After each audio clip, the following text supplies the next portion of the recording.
Welcome to Hebrews chapter 11. And this is an amazing chapter. I think most people know Hebrews 11, but I'm going to set it in context because really what the writer to the Hebrews is doing here, he's building on what he mentions in chapter 10, which we looked at, and he's preparing for chapter 12 when he's going to be talking about a cloud of witnesses. Now, just looking back to chapter 10, we read, remember those earlier days after you had received the light, when you endured in a great conflict full of suffering? Sometimes you were publicly exposed. Do you remember those verses? Well, that's in chapter 10. That's 32 and down to 36. And when we were looking at those, we were reminded of what these Jewish believers had gone through in their own walk with the Lord. And we just need to remind ourselves that one of the purposes of writing this letter was to make sure that they just kept going. So there was a reminder of this is how you were when you began. And are you still going at that pace? Have you still got that kind of thinking? Or is your idea of maturity that actually you reject those kind of early ways of radicalism and now settle into a rut? So you can see the kind of thinking here. But he's talked about their past and their challenges, and now he's going to add a whole heap of faith stories in chapter 11, ready to take us into chapter 12 when he talks about a cloud of witnesses. So chapter 11 begins with a definition of faith. It says this, now faith is confidence in what we hope for and assurance about what we do not see.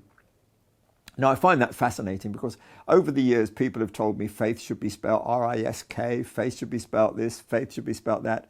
I generally say faith should be spelled trust because there's a whole element of when we're looking for God to move, it's God who's going to do the moving, not our faith. So there's a sense in which if we have faith or trust in God, we will see him act, move mountains, do whatever.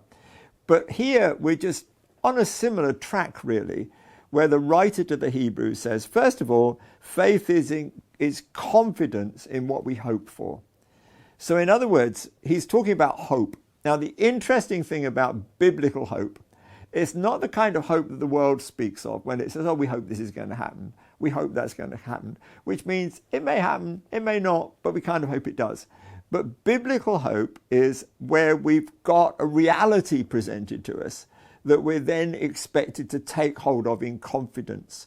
So when it says that faith is the confidence of what we hope for, it's not talking about a vague optimism. It's talking about nailing your colours to the mast, and the mast is a real mast. It's there. So you're not in the risk at all of losing what you're stepping out into. So it's something really strong. And then the second half of the definition is this. It's an assurance about what you do not see. So in other words, the kind of hope that we have is not based on what our eyes see, it's based on what our heart knows.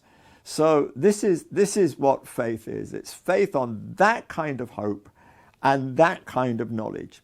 And on that basis, we go forward and see how other people in the past, because the next verse says this is what the ancients were commended for. So whichever one of the ancients you're looking at, you're going back to the patriarchs or wherever you're going, you just keep this in mind, that they were commended for having confidence in their hope, and they were commended for having an assurance about the things that they didn't see. So let's make a start. There are lots of people to look at here, and we're going to just touch briefly on them. So we begin by the creation of the world, which is a great place to start. By faith, we understand that the universe was formed at God's command, so that what is seen was not made out of what was visible. In fact, when God created, he created out of nothing. So that's just how real it is when we're talking about faith. We can understand, because we know about faith, that God created the universe out of nothing. That's amazing, isn't it? Now let's move on, because we now come to Abel. Now we know that Adam and Eve had two sons initially, Cain and Abel. They later had a third. But Cain and Abel are notorious for the fact that they wanted to bring an offering to God, which was commendable because as a family that didn't exist, their parents had been taken out of the Garden of Eden. They were conceived after they'd been removed, and yet, despite losing that sense of paradise and closeness with God, they wanted to bring God an offering. So that's really commendable, isn't it? So what they do is they have different ways they're going to bring their offering. So Abel is going to bring from the flock, and Cain is going to bring from the ground. Now, when we read this in the Old Testament, when you go back in Genesis and read this, you're left wondering, why was it that God accepted Abel's offering and rejected Cain's? And there are all kinds of theories, that God actually prefers sheep to vegetables or something like that, or God prefers this to that. But actually, it's here in Hebrews 11 that we discover the real reason. It's very simple.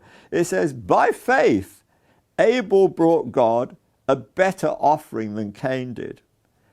By faith, he was commended as righteous when God spoke well of his offering. And by faith, Abel still speaks even though he's dead. So I'm going to pause at this point and just talk about this because it's quite incredible. We discover here in Hebrews that what made the offering acceptable wasn't that it was from the flock instead of from the ground. It was actually because Abel was offering it in faith. He actually brought his offering believing that God would accept it. Now, I've got some sympathy for Cain because he was actually laboring under really difficult circumstances to make anything grow. Now, we know that the land was cursed. In fact, after the fall, the ground was just impossible to really cultivate. But Cain, bless his heart, was having a go. He was trying to grow vegetables. But the problem was that every time he looked at them, they just seemed to be going nowhere. And by the time he came to bring his offering to God, he looked at it and thought, this is so pathetic, this is so small, I can't believe that God will accept it. Now, that was a fundamental mistake. And that's why I believe it failed, because he didn't offer it in faith that God would accept it. Now, the reality is that God knew the ground was cursed. In fact, it was God who'd cursed it. So even to see meager vegetables that had been grown would have been something that God would have commended. He would have said, well done, in the face of all these things, you persisted and you drove through. And then, wouldn't it have been wonderful if Cain said, and I did it because I had faith. I had that hope that you would accept it, Lord. And I pressed on in faith and I brought these to you. And that would have been a different outcome. There would have been no jealousy. Cain wouldn't have slain Abel. And maybe we'd have had two voices speaking to us about faith and seeing things taken forward. But we've only got one. We've got Abel's voice still speaking to us, that faith makes a difference. So there's much we can learn even from this first introduction, our two heroes from the past. Well, one hero and one zero. Abel's the hero, Cain was the zero. But let's just move on now, because I think we've made our point that faith is, as it says, the confidence in what we hope for and the assurance about what we do not see. And so we come to verse 5 when we're going to talk about Enoch. It says, by faith, Enoch was taken from this life so that he did not experience death. He could not be found because God had taken him away. For before he was taken, he was commended as one who pleased God. And without faith, it is impossible to please God, because anyone who comes to him must believe that he exists and that he rewards those who earnestly seek him. So that was Enoch. He was someone who believed God and earnestly sought him. And as he was doing that, God was pleased with him. You could see this man walking in faith, believing in things that he couldn't see, and yet holding on to a hope with confidence. And as he walked with God, God was just so delighted. He thought, this man's proved himself, nothing more to prove. Let's take him home. And that's when Enoch just disappears from the earth. No one could find him because God had taken him. That's pretty exceptional. There are only just a few occasions, Elijah, Moses, where we see something similar. But Enoch stands out as pretty clear example of someone who walked in faith. And then we move on to Noah. Now it says that by faith, Noah, when warned about things not yet seen, in holy fear built an ark to save his family.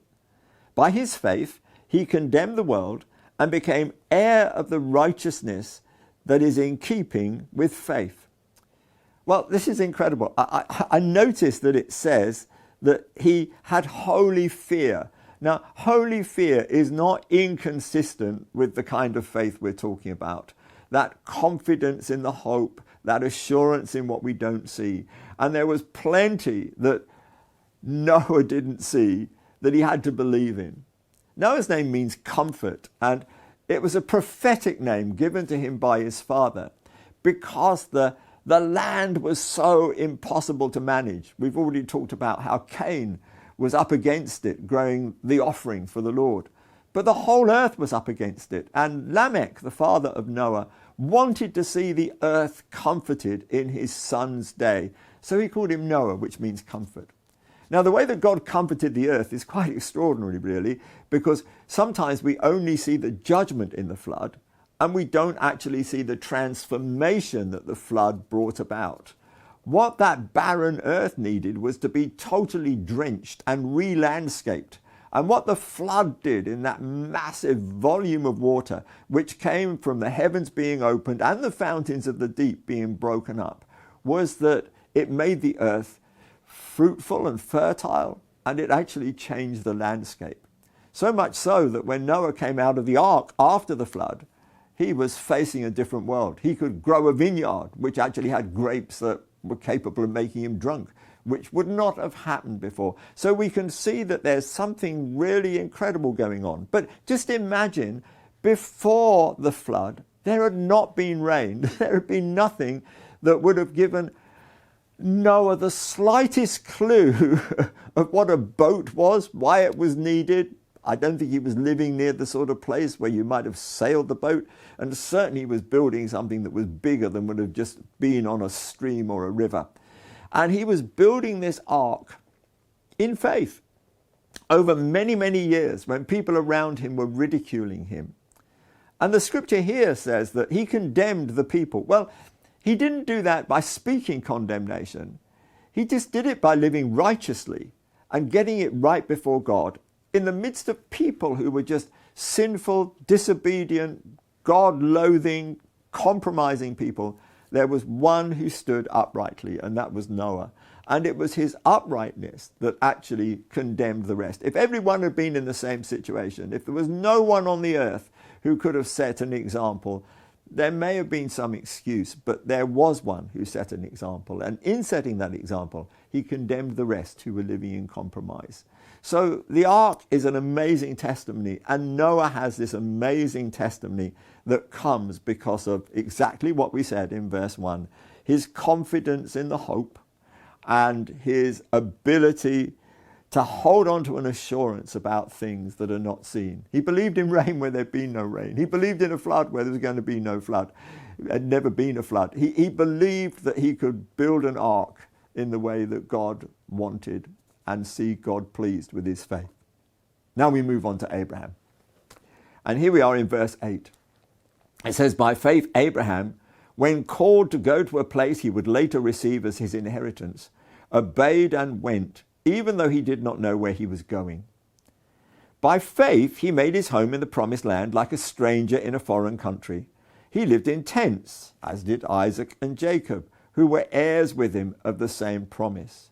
For he was looking forward to the city with foundations, whose architect and builder is God. Now that's something that we don't learn in the Genesis account. We know in the Genesis account that God spoke to him in Ur of the Chaldees. We know that he left, he traveled north and spent a time in Haran, and then when his father had died, he moved on and then came right down into the promised land of Canaan, where he camped with some of the local people. And at that particular point, we just think he's settled and has the promise. All the land that you see is that which I'm giving to you. But what we don't know until we come to Hebrews 11 is that he actually had a vision in his heart. He wasn't just looking for any old land. In his heart, he had a vision of a city of God, a city where God was the architect and he was the builder. And you know that city, he never found that city, but it was hope for that city that is to come that was driving him forward. Now, that city comes into our frame of reference when we get to the next chapter in Hebrews.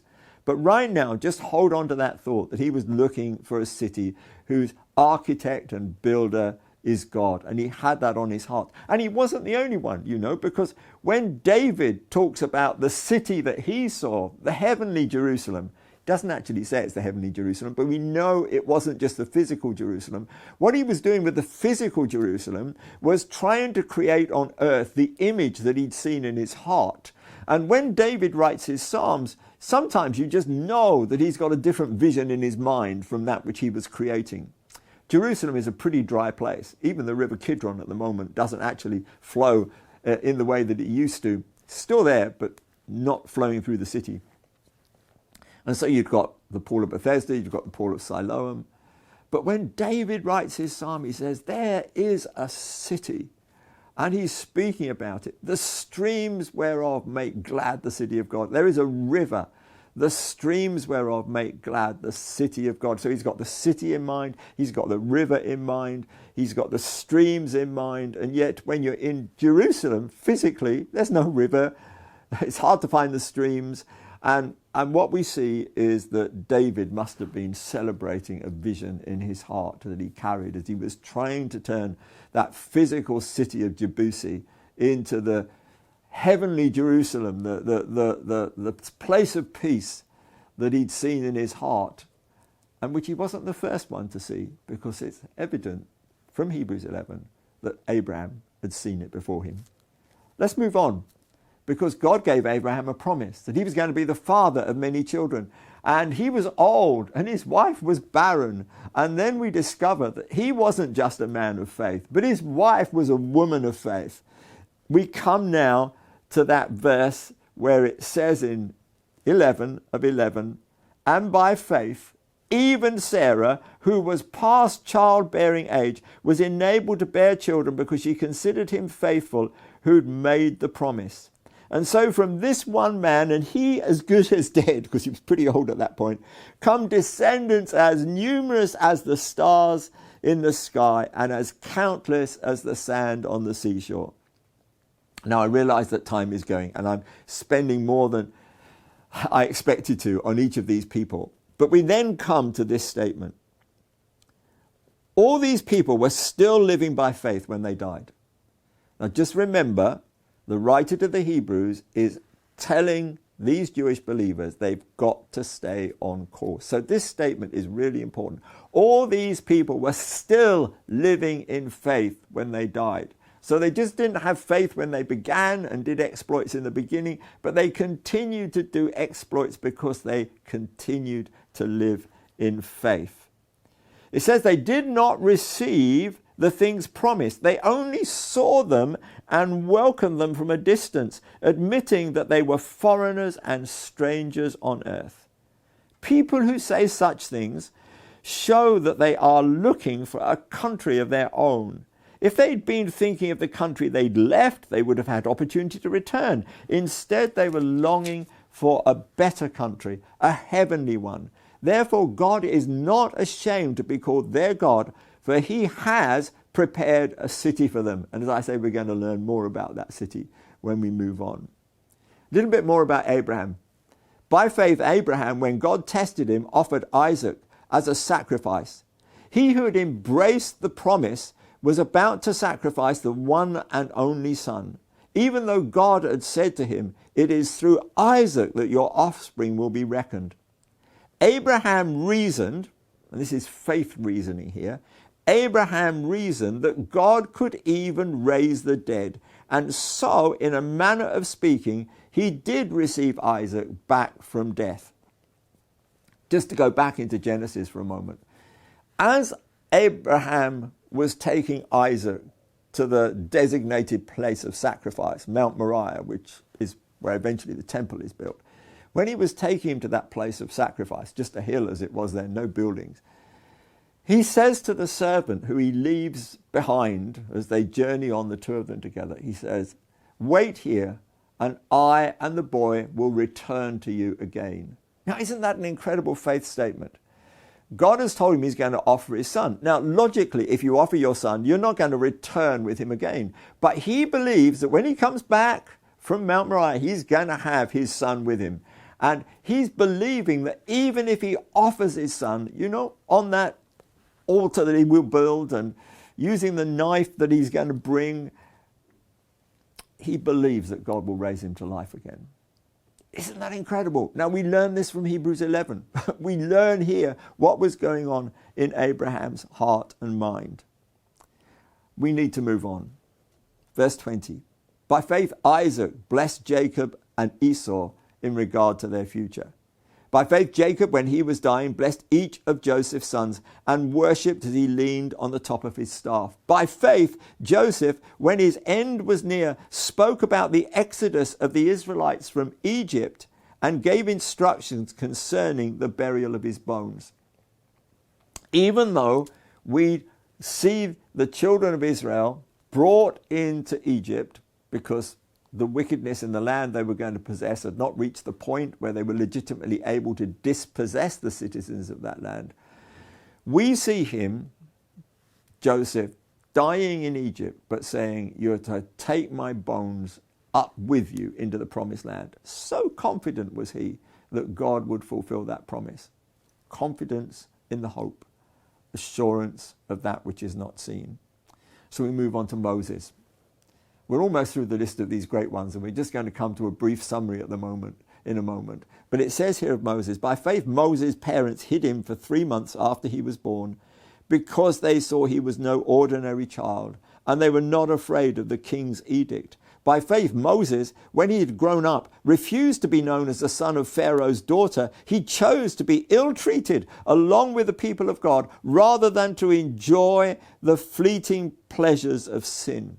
There's an acknowledgement there is some pleasure in sin, but we walk away from those things because there's something better in Christ.